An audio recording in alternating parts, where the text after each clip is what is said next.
Nahulog yung aking bag. So from here, yun doon, kung makikita nyo, yun, yung building na yun. Yun yung place of work. This is the Lutheran Church. That's the church we attend to.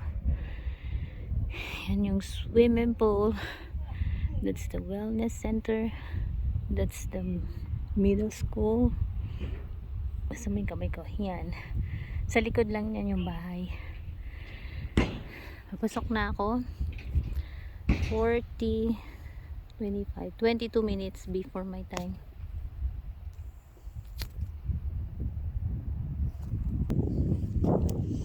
Another cold. Nahulog yung bag ko. Cold Saturday afternoon. Magpo 5 o'clock na. Nakakap lang ako kaya lang on the way. Ang lamig pala sa labas. Pati yung kamay ko, chilly na oh.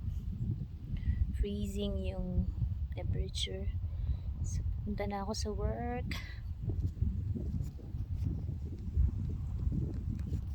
Ayaw mag-click yung camera nito. Hindi ko alam kung bakit.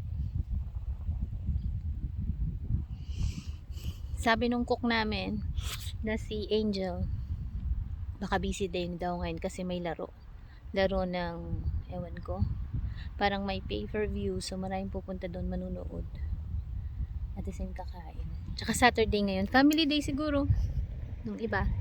May nakita akong mga sasakyan going that way. Sabi that way na yan. Kita yun doon, basta doon between that two buildings.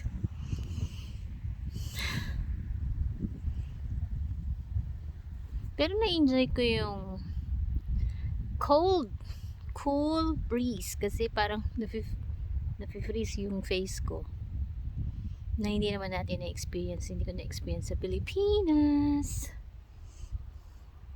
Naka-sweater na ako nito. Yung medyo makapal pero kailangan ba rin talaga ng another layer.